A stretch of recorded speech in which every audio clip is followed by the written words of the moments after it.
Welcome back to the Table Rush Talk Show, where we dive deep into the world of entrepreneurship, marketing, and personal growth. I'm your host, Mischa Zvagintsoff, and today we're joined by Scott Aaron. Known for his resilience and expertise on LinkedIn, Scott turned personal setbacks into a mission to help others build impactful networks and thriving businesses. Get ready to learn Scott's proven strategies for meaningful connections and sustainable growth, all on LinkedIn. Scott, I'm super excited to have you here. Welcome to the show. Thanks, Misha. Grateful to be here. Fantastic. Let's dive right into it. I know you're Eastern Standard Time. You said you'd been up since 5 a.m., so 5 hours already, working hard. You're a hard worker, I take it. You're all about discipline and building, yeah? Yeah, you know, I have to drop my son off at school at around 7:45. So I was up at 5, took the dogs out, uh, got my workout in, got him up, got him breakfast, packed his lunch, and then we made our way to school. Came back, had breakfast with my wife, coffee, and now I'm sitting down to talk to you. Well, let's just dive right into it. You're a LinkedIn a LinkedIn master or a LinkedIn specialist. Real quick, give me the 3 minute rundown on what you do.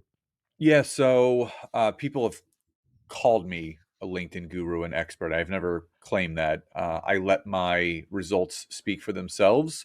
So I work with individuals, companies, and corporations on the company and corporation side, sales teams, marketing teams, helping them better leverage LinkedIn from a visibility and branding standpoint, sales and lead gen. Same thing for the individual. So that coach, consultant, service provider that's looking to organically use LinkedIn in a very simplistic way to increase their exposure, their visibility, showcase their expertise, generate leads and sales, and obviously learn my scaling tactics for their business. That's what I help people with on LinkedIn.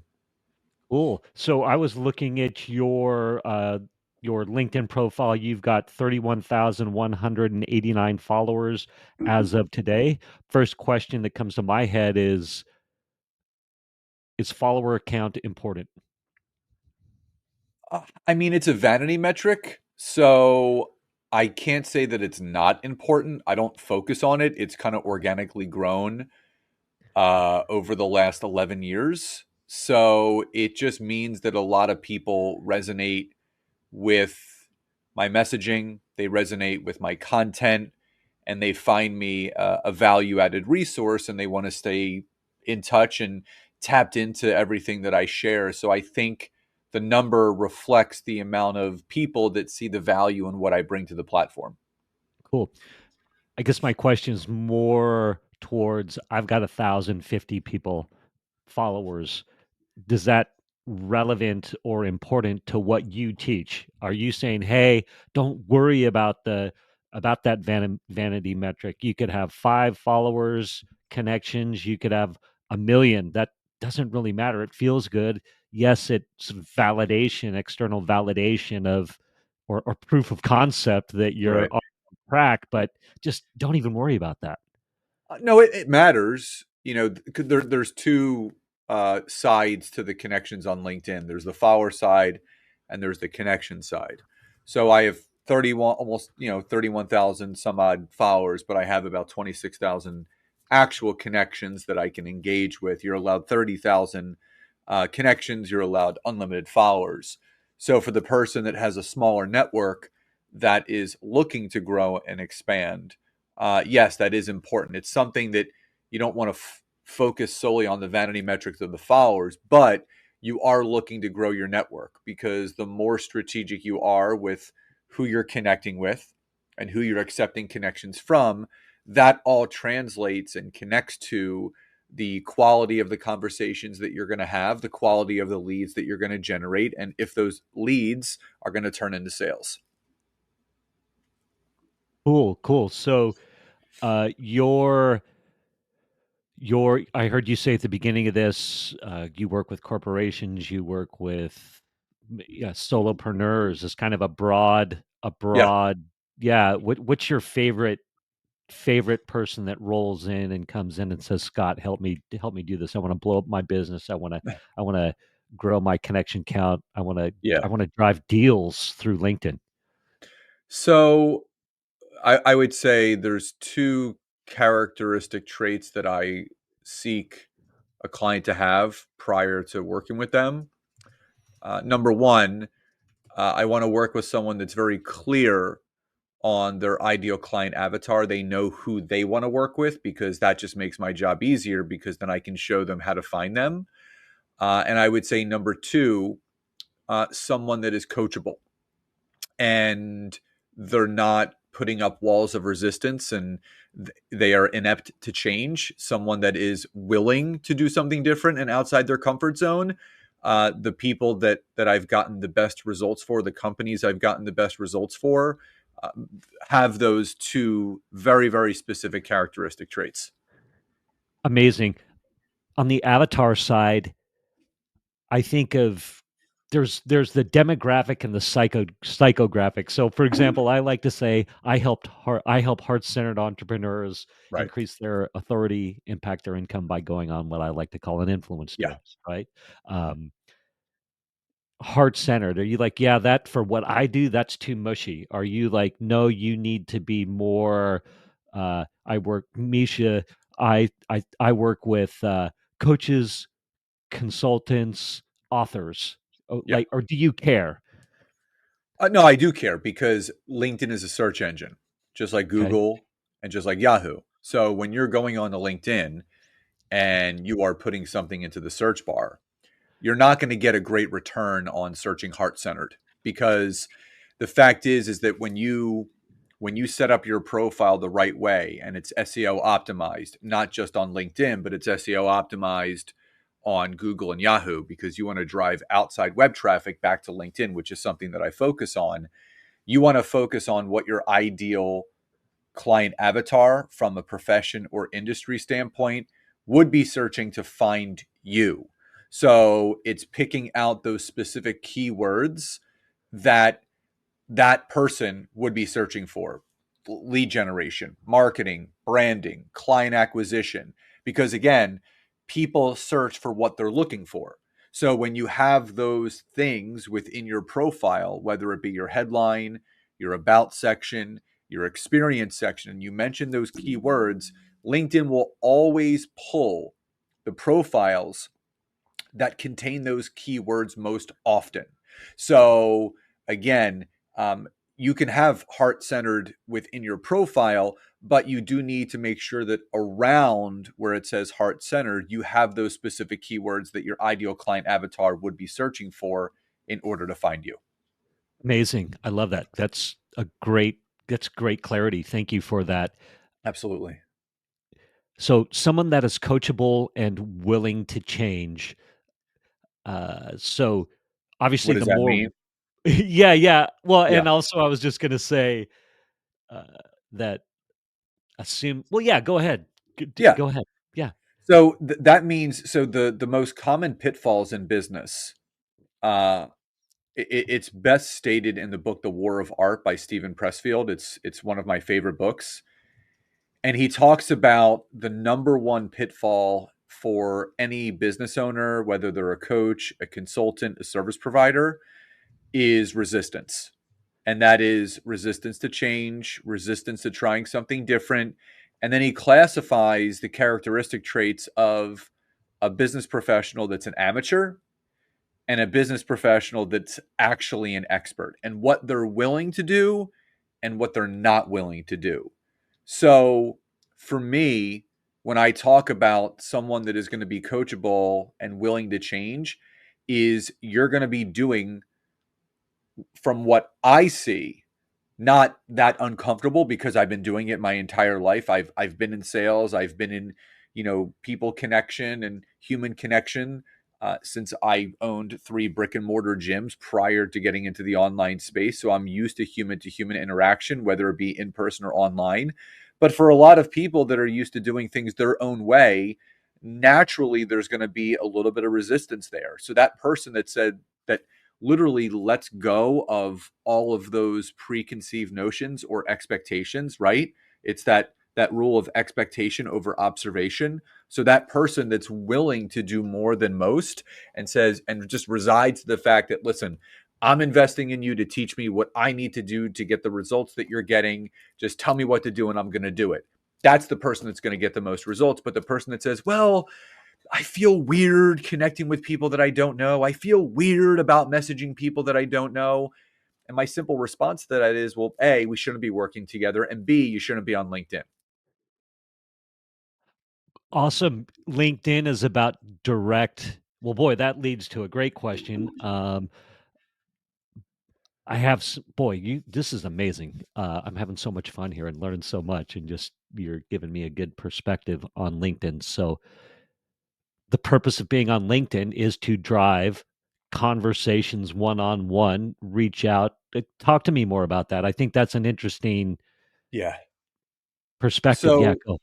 Yeah, So go. so LinkedIn, the conglomerate. So there's over a billion users now on the platform. 88% of them are in some sort of decision making role, whether that's a decision making role in the food chain of a company or corporation, or a sole proprietor, an individual coach, consultant, service provider, insurance professional, finance professional, real estate professional, and such. So LinkedIn is all about connecting with people that you do not know from a personal standpoint, but you have business commonalities, because I believe that any two people can find common ground if you look for it. And I'll give you an example. I was at an event a number of years ago. It was a personal development event. And naturally, people typically go with people that they know. They go with friends or colleagues. And what do? You sit right down next to them, right? In your comfort zone.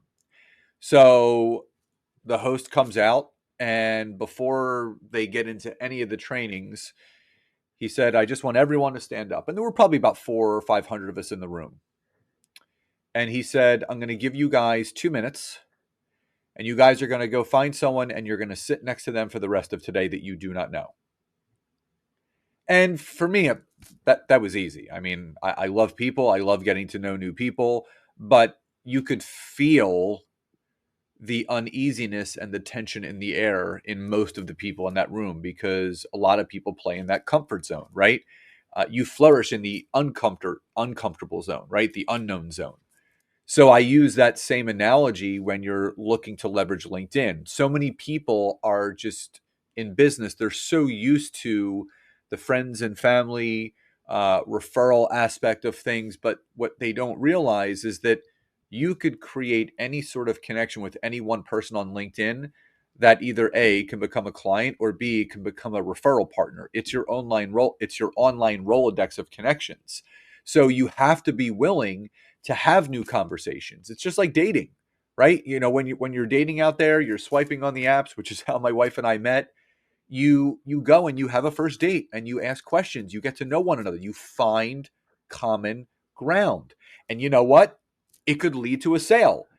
And in my case, it led to her saying yes. So it's the same concept. You're just applying it to business. I love I love that. That's amazing. I want to go back to something that you said, Stephen Pressfield, um, The war of business art. amateur. Yeah, war of art, business amateur versus expert. The more expert you are, the more tension there's going to be because you're more fixed in your ways. So you need to take the mindset of the amateur, or It's the no, opposite. it's the opposite. So Yep. you're an expert, you know that you're going to need to be putting yourself out there, or doing hard things, trying new things, taking risks. Yeah. The business amateur is afraid of change, is unwilling to try something new, quits too easily, and always finds a reason or excuse not to. The professional or the expert is willing to change, willing to try something new, wants to get uncomfortable, pushes through pain, and is relentless, has no quit, because they know the only way they fail is if they quit. I love that. That's great perspective. I'm thinking too, any amateurs listening or people new in the game, or a lot of my audiences are professionals that maybe burned out in corporate, so now they're bringing their expertise online, working on becoming coaches, consultants, things like that. So they have expert knowledge, expert experience. If they could act the expert and act as if those things that you just said, boy, how powerful is that? Does that make sense when I say that? 100%. It's just a mindset shift. You have to be willing to make that change. And I always tell people you're one decision away from changing the rest of your life. So when you decide saying, you know what, uh, I'm going to, pardon my French, but I'm going to cut the shit. I'm going to change my narrative, because that's all life is. It's a bunch of self-made narratives. So if you're telling yourself this is never going to work, if you're telling yourself this is uncomfortable, if you're telling yourself this is way out of my comfort zone, well, then you're going to start to take on those narratives, and then they become truth. So, and this is something that I reframe with people all the time. I had a conversation with someone the other day, and they said they had a fear of reaching out to people that they didn't know because they didn't want their reputation tarnished. And I said, well, what does that even mean? Well, I don't want to be a spammer. I don't want people to think I'm unprofessional. So I reframed the statement. And I simply said to them, I said, do you know for a fact that if you messaged people in a genuine way, they would think you were unprofessional? And they replied with, I don't know. And I said, well, it's your narrative and it's not your truth. And it's really up to you if you want to make it your truth or if you want to change the narrative. So it's simply reframing certain things that we say to ourselves each and every day. So I always ask myself when I'm feeling something or if I'm thinking something, is this my truth? Or is this a narrative that could become my truth if I allow it to? Good. It's really good. Your, I'm guessing, well, let's see, where do I want to go with this? Everybody should go find Scott on LinkedIn for one. Scott Aaron Coach on LinkedIn. So if you're listening and watching this and you're like, man, this is awesome, I want to know more about Scott, you can go to Scott Aaron on LinkedIn. You can also go to scottaaron.net. You've got this really cool class as well that I'm going to put the link in the show notes. I'm just looking at it over here, and it's Are You Ready to Up Your Game on LinkedIn? What do you actually call the class? It's your The Amateur to Expert on LinkedIn 5-day workshop. This looks really cool to me. I was checking it out. Um, Day one is creating a profile that gets you more visibility and traction. I'm guessing that part, there's not a lot of pushback from people who go, yeah, I want to work with you. That's the easy part, Yeah. making the profile, right? Yeah. I mean, I run the workshop twice a year. So I do it once in the fall, once in the summer. Um, and I also have a mini course that is attached to it that I can give your listeners a coupon code that would make it completely free. So I can send you that information after we're done. It's called the 5 layers of LinkedIn. And I always talk about, the 5 different layers of LinkedIn are your profile, building your network, messaging, content, and nurturing your network. And I give the keys to the castle, and people can choose if they want to take, an additional step and work with me deeper, which they can, because I have a membership, I have a course, I do coaching, I have a group coaching program. I have many different ways that people can kind of get into my LinkedIn world, but they can't get into my LinkedIn world unless I give them something of value first. So I always seek to under promise and over deliver. And that just feels good when you're in business, because there are so many people out there that have been burned by people that have over promised and under delivered. So it's funny, a lot of the clients that I get are from other people's coaching worlds that fail to deliver on what they were promised, and then they come and they attend one of my events or they take one of my free courses. Even just with my book, I had someone reach out to me the other day after reading one of my books from a couple of years ago and scheduled a call and said I completely resonated with this. And it does really start with your profile, and that's the thing. If you remove that first layer, and this is the honest to God truth, if you have an unoptimized LinkedIn profile, the other layers that I previously spoke about are never going to connect because everything is really predicated on what you have on your profile, because your LinkedIn profile is like the homepage to a website. You can embed links on there, because the idea that I really try to convey to people is taking your connections and converting them into email list subscribers, because social media at the end of the day is rented land. It doesn't matter which one you're using, whether it's TikTok, Facebook, Instagram, YouTube, LinkedIn, it's all rented land. You can lose your profile tomorrow. You can lose it today. So if you don't have a way of taking those connections and then turning them into email list subscribers, you're putting yourself in a very, very vulnerable business situation.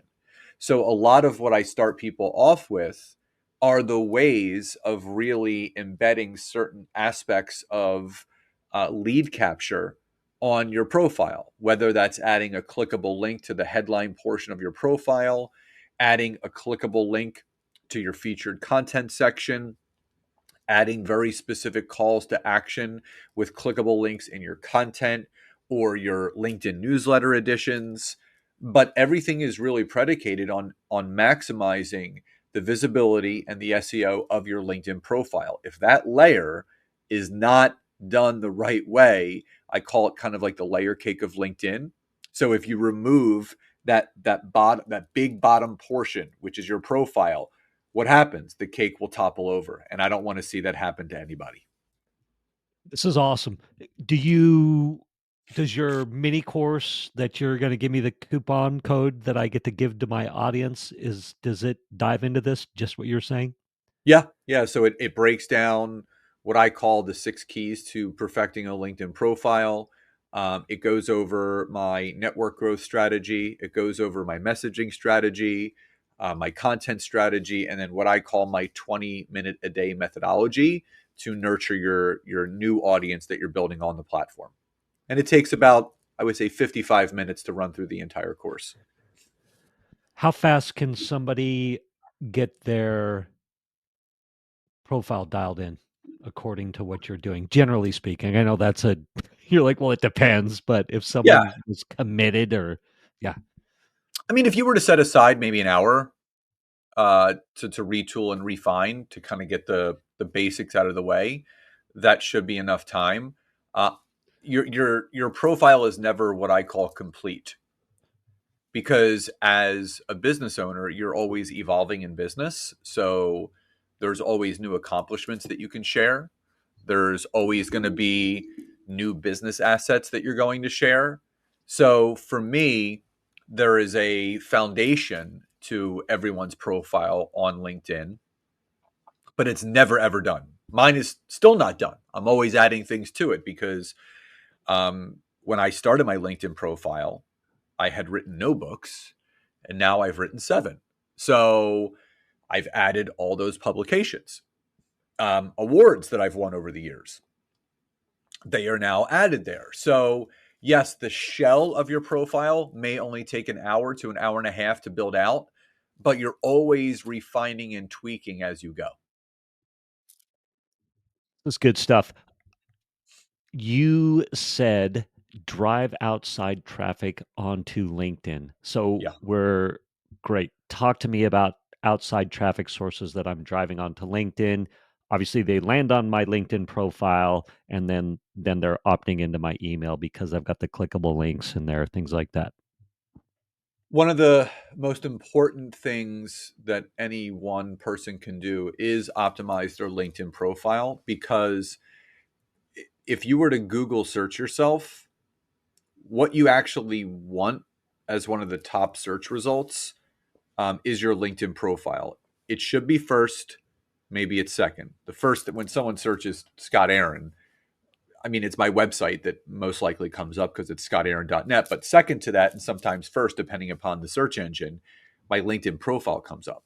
So you have to understand that there's a lot of people that are using general search engines like Yahoo, Bing, and Google to find people that they are looking for business, whether it's a coach, they're looking for a consultant, they're looking for whatever the case may be. So again, when someone clicks on that LinkedIn hyperlink, it takes them over to the LinkedIn profile where someone can connect or follow that account depending upon what option the person has on their LinkedIn profile. But like I mentioned a few minutes ago, if there's a clickable link in the headline where mine says, I have a free assessment that people can take, it's called the LinkedIn scorecard. It's like a 2-minute assessment that people can take to basically assess where they are in their LinkedIn journey. Like, what are they missing? You know, how is your marketing? How is your branding? How's your lead gen? So it's a lot of yes or no. And then it spits out a LinkedIn scorecard and says, well, here's where your marketing strategy is out of 30, right? And it basically lets you know what your main focus needs to be. So it's kind of just good research and I would say analytics for yourself to kind of take a 10,000 foot view at. But again, that's a way to drive outside web traffic onto your LinkedIn profile because the person's already interested in you. So if you have the right information on your LinkedIn profile, not only is that going to drive new connections and new followers, but new email listserv connections because they're going to click on that link for the scorecard, or they may book a call with you right there if you have your Calendly or Acuity link. And obviously, you just continue that process of refining and retooling. Love it. I was just laughing because I love LinkedIn, and I don't know, 6 months ago, I just had this epiphany. It's like my people are on LinkedIn, and why have I been messing around with the other social media platforms? So I'm going to go all in on LinkedIn. And I was thinking if I took your scorecard, oh my God, I was laughing because I'm get a F, or I don't know if it's 1 out of 10 or Right. grade a 1 out of 100. I'm like, oh my gosh, I'm scared. But But that's all that's, right. I mean, Huh? Misha, that's most people because, you know, this has been my main focus for over a decade now. So I have no excuse.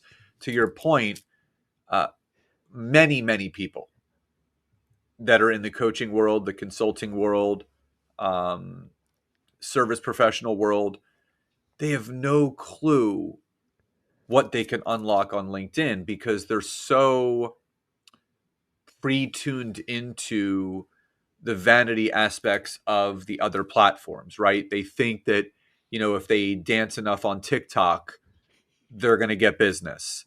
If they do enough Instagram reels and use enough pointing in the right direction, that they're going to get, you know, a lot of business. Same thing with Facebook and YouTube. And I'm not saying those platforms are not important. I believe in omnipresence. You can find me on every platform, but all of it drives people back to LinkedIn because that's where my demographic of people are. I want to find my demographic of people on the other platforms and get them into my LinkedIn network. That's the whole thing. It's finding my avatar on YouTube, TikTok, Facebook, Instagram, right? Because they're on there too, and get them to start paying attention to stuff on LinkedIn. And again, I want to be the one to serve them the way that I can. And I think that's the big thing is that once people realize the power and the potential that LinkedIn has, it is your lead gen and sales aspect of your business. So if you're listening to this, if you're watching this and you're struggling with leads and you're struggling with sales, you're not doing anything wrong. You just need to start diverting your attention and your time to a platform that actually will satisfy you and support you in that specific goal. This is awesome. I How are you bridging people from the other social media platforms to LinkedIn?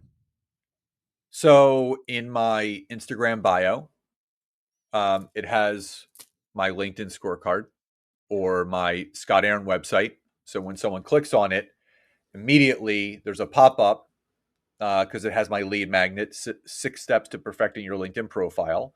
Facebook, same thing. If people click on any of my additional handles, my LinkedIn handle is right on my Facebook bio, my Instagram, TikTok, same thing. You can put a clickable link. So everything is redirecting people back to where I want them, which again, I give something a free value first. So I don't directly take them to LinkedIn, right? I get them on my email list because I send 2 emails out every single week to my listserv.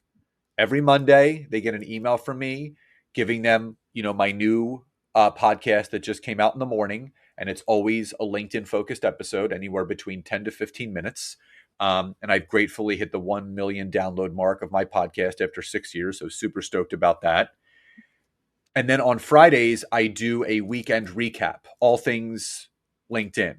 So basically, I let them know there were 2 podcast episodes that came out this week, a guest episode and my LinkedIn episode. Click here to listen to it. I did 2 LinkedIn live trainings this week on X, Y, and Z. Click here to watch them on LinkedIn. And I released a new newsletter addition to my LinkedIn newsletter, which is approaching 9,000 subscribers on LinkedIn.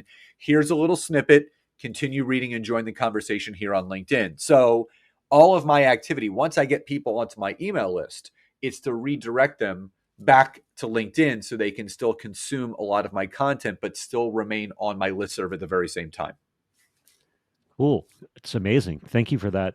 Uh, your LinkedIn newsletter has 9,000 subscribers at this point. Do Approaching, you? yeah, we're like 8,700 subscribers now on, and so LinkedIn, you can have your own newsletter on the platform where they help you grow it. So you have all your subscriber base there. LinkedIn emails all of your subscribers personally every time you release a new newsletter. They notify them in the notification section that a new newsletter came out. And there's actually an auto connection where when you connect with someone on LinkedIn, and they accept your connection request. That's why it's important to grow your network. After they hit yes to accept, LinkedIn automatically invites them to subscribe to the newsletter that they could find value in. So it's a natural way that they help you grow your subscriber base on LinkedIn. Amazing. You have a newsletter outside of LinkedIn as well, so it's exactly the same thing. And you're Nope. no, no, no. Only on LinkedIn. I give a snippet of my newsletter to my listserv from my LinkedIn newsletter on LinkedIn. So I give like a couple paragraphs of what that specific week edition is about, and then there's a hyperlink where they can click and read the rest on LinkedIn.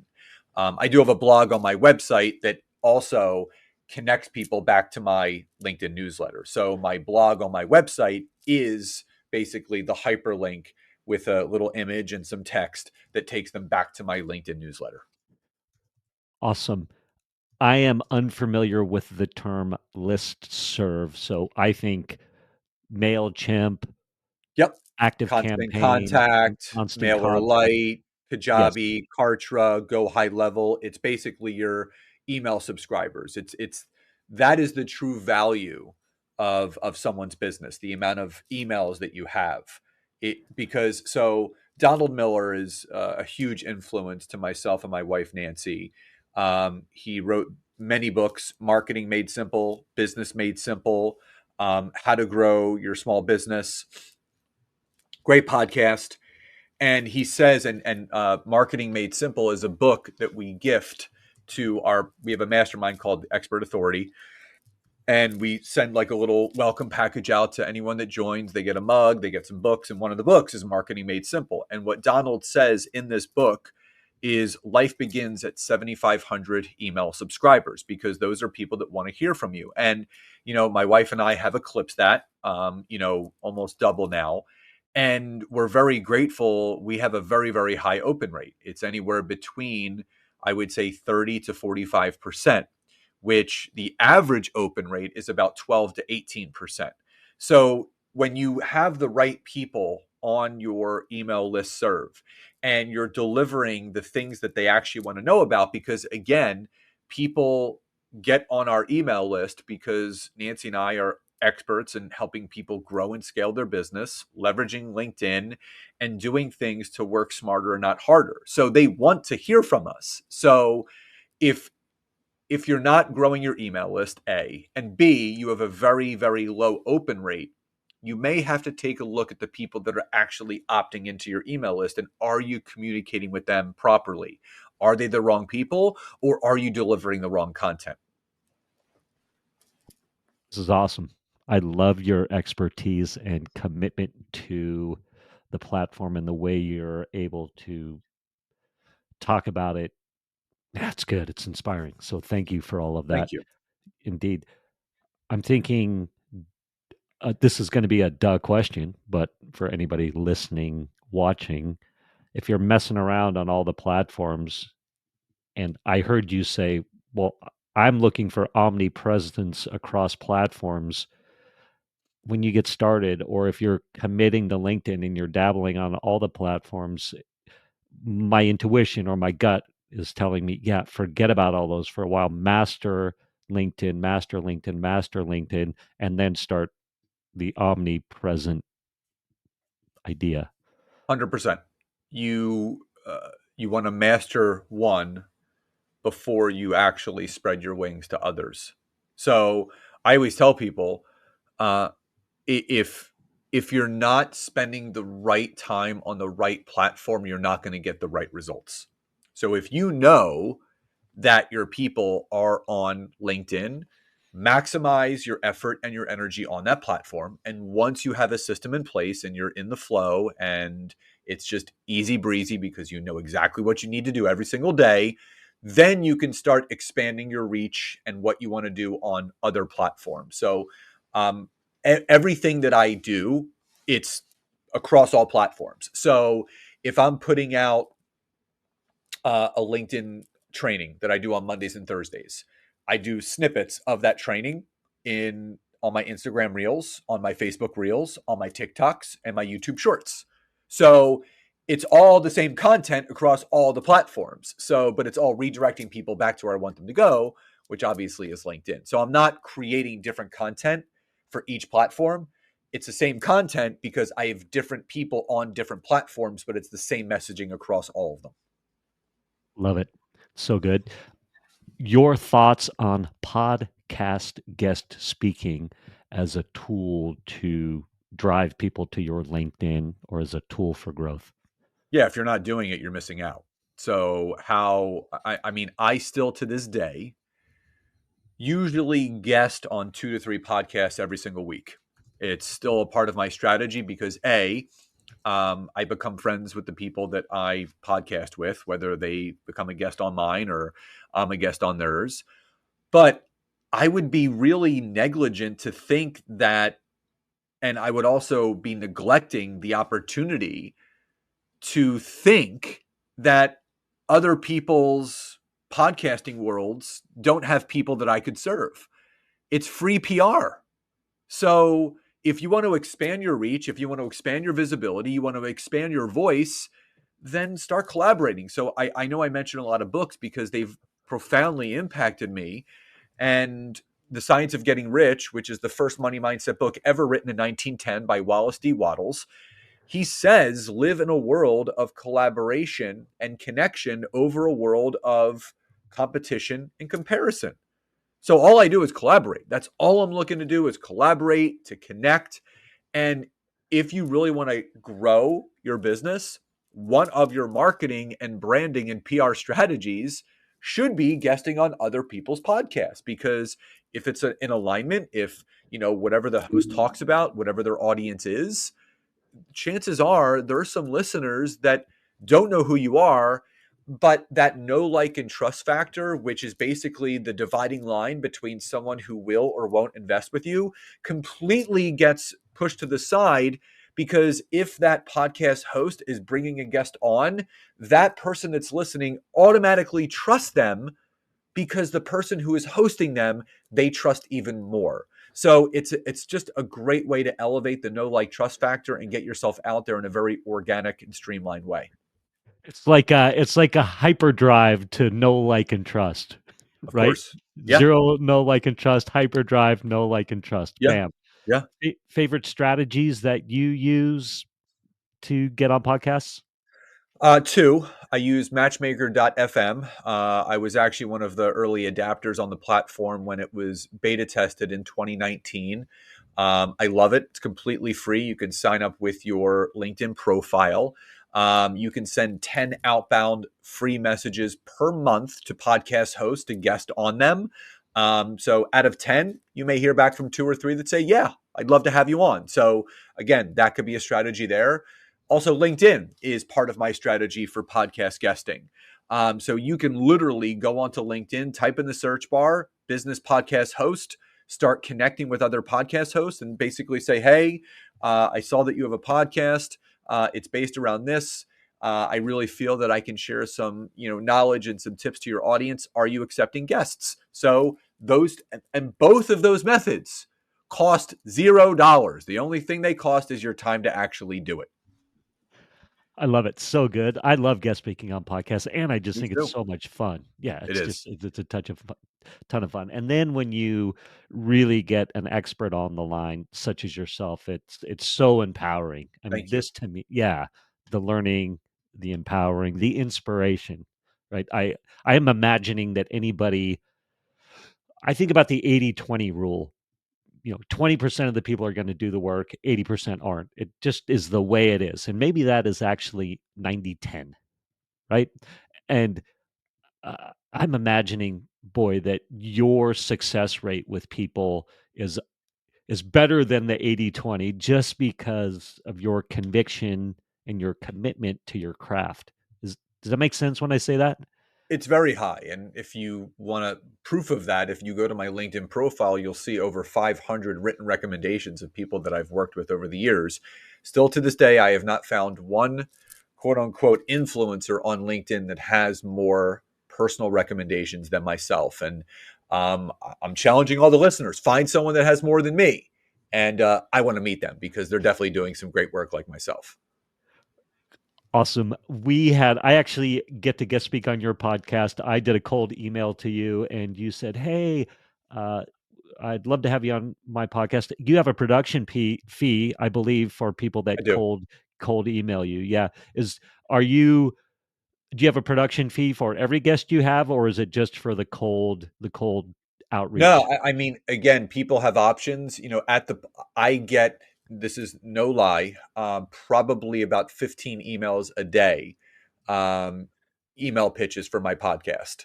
And I have to vet out the people that are really willing to be a guest on my podcast just because it's hit the 1 million download mark. I get about 30 to 40,000 downloads every single month and growing. But also, I give such exposure to the guest on my podcast because I send the episode out to my entire listserv, which is well over 12,000 at this point. I actually create 2 social snippets for people that they can share on social media. They're pre-captioned. There's B-roll, there's emojis added into it. So I create digital assets for people. And for $97, people are like, yeah, like that is so worth it. I want to get exposure. I want to get connected to you. And I would love those social snippets to share. So it becomes a win win for everybody. That's amazing. That's, yeah. And anybody watching, listening that doesn't know, I'll say this. I'm just typing notes, so bear with me here. The podcasting is a lot of work. Hosting a podcast that has longevity is a lot of work. It just is a lot of work, and there's a lot of labor of love in it. Obviously, you've mastered the craft, so I'm assuming it's great top of funnel for you in a certain instance. Well, The people see this part, but they don't know what goes on behind the scenes. I have an intake form where I have to gather all the information, right? There's the editing process, there's the scheduling process, there's actually typing up the descriptions and making sure that everything is SEO'd the right way, and then the repurposing, making sure that it's appearing on all the platforms. So, again, when people hear, oh, we don't pay to be on podcasts, like I paid to be on a podcast. And if it's the right person, I'm definitely willing to do that because I believe in the circulation of money. We have to continue the flow of money, and you have to give in order to get. So I am so willing if there's a big podcast out there. that someone has a fee for, but I'm getting something in return. I'm not just going to guest on someone's podcast and pay, but when they say, hey, we're going to push your episode out to our distributing list and this, that, or the other, plus we're going to give you a whole slew of digital assets that you can share to promote it, like that's giving to get. So I don't just charge people to come on my podcast and that's it. I do whatever I can to make sure that that person that is highlighted on my podcast is the star of the show and they have the assets to prove it. Amazing. So good. I love your passion. Uh, I, I'm going to call myself out right here. As I was prepping for this podcast interview, it's like, all right, where the heck did I find Scott? How did this come about? Oh, I cold emailed him. We're going to do an interview swap. And you had replied, hey, fill out the form and do this. So I still need to do that. But I'm like, oh, yeah. So I hate that. I was like, oh, that one slipped through the cracks. But Yeah. I will get on that. Yep. So uh, quick favorite current story of somebody that you've really helped transform their business via LinkedIn. And if you had a name and you could like tell the story, that would be amazing. I would say, I mean, there's a bunch recently, but I would say one of my favorite ones that I love to continue to share. My buddy Jeremiah, who I worked with a couple of years ago, he owns a masonry uh, rehab company. So he basically helps uh, real estate developers rehab projects in order to sell, whether it's commercial or residential. And he's in the greater Detroit area. Amazing, amazing guy. And he reached out to me and he said, "Listen, I know you're the LinkedIn guy.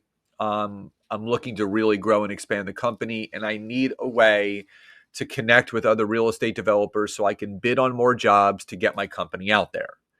He goes, "Can you help me?" I'm like, 100%, because LinkedIn is one of those platforms that you can grow locally, nationally, or globally. And he wanted to grow locally. So we started filling his network up with ideal connections that were in the greater Detroit area. And about 3 months after we started really applying the strategy, he texted me and he said, "I got to share some good news with you." I'm like, "What's up?" And he said, "Just wanted to let you know we closed our largest contract in our company's history today, and it was close to $300,000. Fast forward a year later, he shared with me that since applying this strategy, the company brought in an additional $1.5 million in bottom line revenue just from LinkedIn off of what I showed him of what to do. And that is just one of many stories of people that, again, going back to something that you asked me early on, he was willing to be coachable. He was willing to do things that were uncomfortable, and he knew exactly who his ideal client was, which I showed him exactly how to find. It was so good. I love that. Thank you for that. Quick, I have a membership called the Influence Army, and I teach people. I am obsessed with networking. I come from old school sales background, telemarketing, then flyer campaigns, all this kind of stuff. We'll save it for when I'm on your podcast. But Yeah, I believe in the power of networking. That's why it was like this LinkedIn moment of duh. Like, why am I ignoring LinkedIn? And what was I even thinking? right. Um, so, but I'm all about guest speaking on podcasts. I just think it's such a powerful way to build those connections, to leverage those relationships, just to do all that stuff, and it's so much fun. And you get Yeah, to meet guys like you. So I have members in my influence army. Would you be interested in teaching to my membership LinkedIn strategies, like a half an hour class or something like absolutely. that? Do you think? Yeah, Yeah, totally. yeah, yeah. So I think that'd be a lot of fun. Everybody watching, listening, this is the power of what Scott is talking about and what I love. And so the power of LinkedIn, the power of guest speaking on podcasts to build relationships.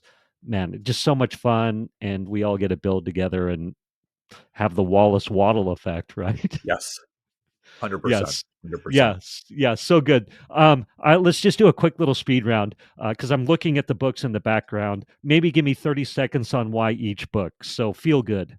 Who and what, Uh, why? yeah, my wife and I wrote that. It's called the Feel Good business model. So it's basically how we've grown and scaled our business over the last 4 years to only work 3 days a week. And the days that we do work, working only 5 hours a day. So how we can get everything done that we've done in just 15 hours a week.